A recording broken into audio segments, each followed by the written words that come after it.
నమస్తే అండి. ఫస్ట్ ఈ క్యాబినెట్ కి సంబంధించిన కూర్పు గురించి మాట్లాడాలి. నాగబాబు గారిని మంత్రి పదవి ఇచ్చి క్యాబినెట్ లోకి తీసుకుంటున్నారు. సో ఎలా చూస్తారు దీన్ని? నాకు నిజంగా హాస్యాస్పదం ఉంది. ఒకటి సబ్జెక్ట్ ఉంది, లా ఆఫ్ స్టూపిడిటీ అని అంటారు. చాలా మంది గూగుల్లో కూడా సెర్చ్ చేసుకోండి, అది దొరుకుతుంది. దాంట్లో లా ఆఫ్ స్టూపిడిటీలో ఏం చెప్తారంటే, మంచి వాళ్ళకి పదవి ఇస్తే సమాజం ఎలా బాగుపడుతుంది, స్టూపిడిటీ ఉన్న మైండ్ సెట్ వాళ్ళకి ఇస్తే సమాజం ఎలా చెడిపోతుంది, ఈ స్టూపిడిటీ అనే క్యారెక్టర్ లో ఎవరెవరు ఉంటారు ఏంటనేది అది గూగుల్ చేస్తే ఎవరికైనా దొరికిస్తుంది. లా ఆఫ్ స్టూపిడిటీ అనేది పెద్ద సబ్జెక్ట్. అది సైకాలజీలో అలానే ప్రెసెంట్ ఉన్న పాలిటిక్ అండ్ ఎకనామికల్ దీంట్లో అది పెద్ద సబ్జెక్ట్. అది మన దగ్గరకి ఎక్కువగా ఇది చేయట్లేదు, కానీ బట్ వెస్టర్న్ కంట్రీస్ లో లా ఆఫ్ స్టూపిడిటీ అనేది డాక్యుమెంట్ మీరు గూగుల్లో కొట్టినప్పుడు దొరికేస్తుంది. దాంట్లో ఆయన ఏమంటాడంటే, ఆథర్ కూడా నేను మీకు చెప్తాను, ఎందుకంటే అది ఎందుకు నేను ఇప్పుడు దాని గురించి మాట్లాడాల్సిన అవసరం వస్తుందంటే, ఇప్పుడు మీరు కూటమి ప్రభుత్వము ఇప్పుడు కొత్తగా అధికారంలోకి వచ్చింది, మంత్రివర్గాన్ని విస్తరిస్తోంది. దాంట్లో భాగంగానే మీరు ఏదైతే ఇప్పుడు చెప్పారో ఆయనకి మంత్రి పదవి ఇవ్వబోతున్నారు అన్నారు నాగబాబు గారికి. అయితే ఎందుకు ఈ విషయాలు తీసుకొస్తున్నానంటే, నేను కార్లో ఎం సిపోలా, ఈయన ఆథర్ దానికి, కార్లో సిపోలా అంటారు బేసిక్ గా. గూగుల్లో సెర్చ్ చేయండి, కామెంట్లు పెట్టే ముందు కొంచెం చెప్పిన దాంట్లో కూడా ఇన్ఫర్మేషన్ ఉంటుంది, తీసుకోండి.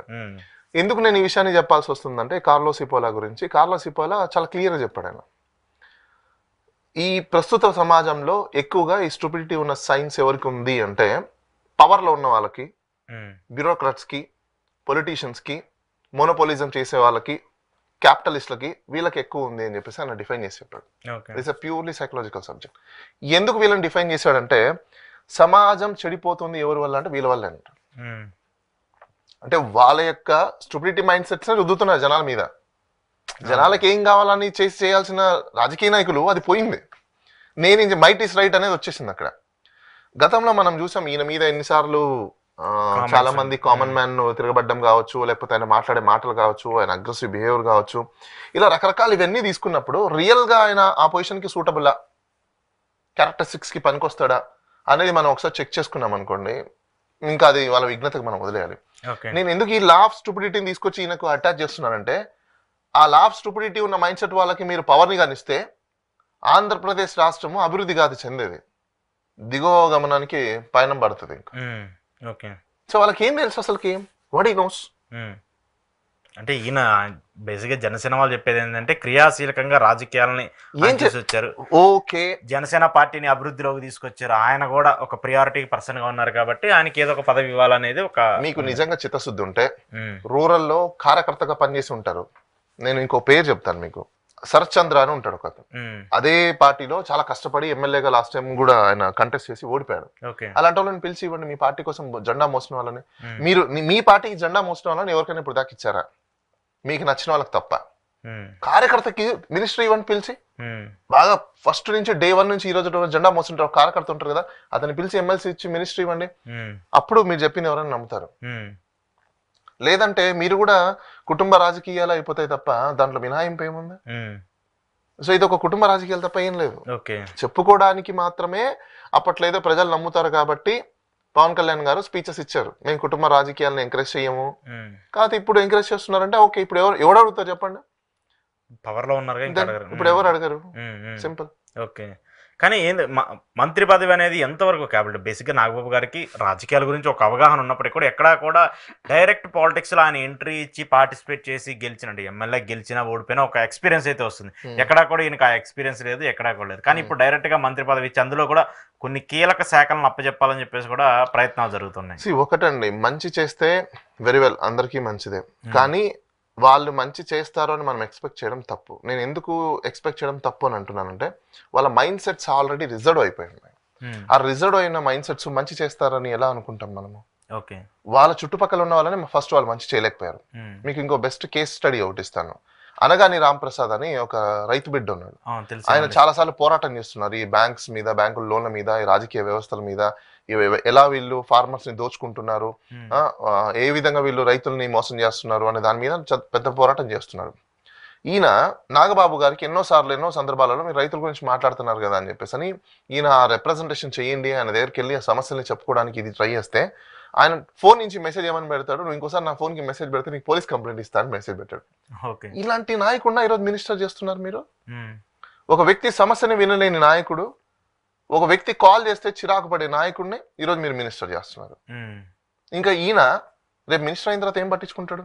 ఈయన రేపు మినిస్టర్ అయిన తర్వాత పవర్ ని మిస్యూజ్ చేస్తారు తప్ప ఆయన మీద ఎవరైతే తిరగబడ్డారో, ఆయన మీద ఎవరైతే కామెంట్స్ చేశారో, ఆయన మీద ఎవరైతే ఇది చేస్తున్నారో వాళ్ళందరి మీద చర్యలు తీసుకోవడానికి యూజ్ చేస్తారు తప్ప ప్రజలకి చేయడానికి ఆయన యూజ్ చేయడు. ఓకే. కానీ ఇప్పుడు ఇక్కడ వినిపిస్తుంది ఒక మాట ఏంటంటే, ఇప్పుడు ఉన్నటువంటి 25 మంత్రులు ఉన్నారు, మొత్తం 26 మంది వరకు ఉండొచ్చు.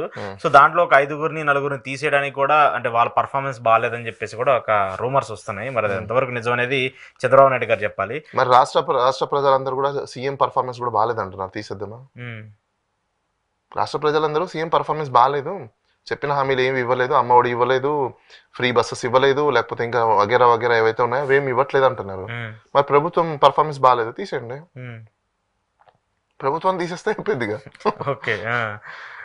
కానీ మంత్రి పదవి వేరు, సీఎం పదవి వేరు కదా. దట్స్ వాట్ నేను అదే అంటున్నా. ఇక్కడ మన దగ్గర డిస్టింగ్విష్ ఎలా అయిపోతుందంటే, ఎల్లన్న తప్పు చేస్తే తప్పు కాదంటున్నారు, పుల్లన్న తప్పు చేస్తే తప్పు అంటున్నారు. ఎలా అవుతుంది?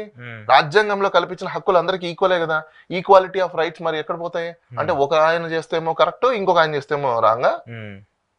ఎవరు అలా ఉండట్లేదు కదా, ఒక పార్టీ అనే కాదు, టీడీపీ అనే కాదు, ఆల్ పార్టీస్. నేను ఒక విషయం చెప్తాను, ఏ పార్టీస్ అయినా మీరు కొత్తదనాన్ని తీసుకురాకపోతే మీరు ఎప్పుడు ఇంకా మూస పద్ధతిలోనే ఉంటారంటే మీరు అంతే డెవలప్ అవ్వరు. మీరు మూస పద్ధతిలో ఉన్నంత కాలం అది అప్పుడు అలా చేయలేదు ఇప్పుడు ఎందుకు చేస్తున్నారు అంటే ఇంకా అయిపోయింది, ఇంకా అక్కడ బిస్కెట్. మీరు సింగపూర్ ఇంకా అట్లా పాత పద్ధతిలో ఉండాలి. మీకు బెస్ట్ ఇంకో ఎగ్జాంపుల్ ఇంకోటి చెప్తాను ప్రజలందరికీ అర్థమయ్యే విధంగా. ఒకప్పుడు రోడ్ల మీద కల్లాపు చల్లి ముగ్గులేసేవాళ్ళు, అంటే పేడ చల్లి. అప్పుడు ఆ జనరేషన్ కి ఆ సొసైటీకి అది యాప్ట్ అవుతుంది. ఎందుకు? అదొక కల్చర్ అనుకోవచ్చు, లేకపోతే ఇంకోటి అనుకోవచ్చు.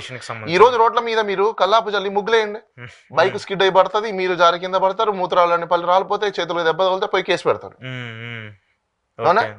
ఎందుకు ఇప్పుడు ఈసారి ఎందుకు మీరు అదే చేయలేకపోతున్నారు?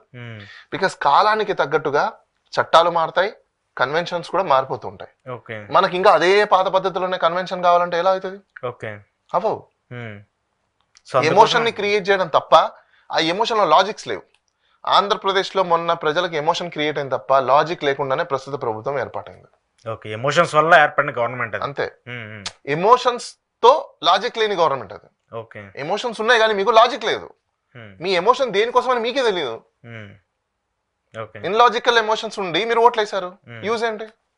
ఈ రోజు అనుభవిస్తున్నారు. Very simple.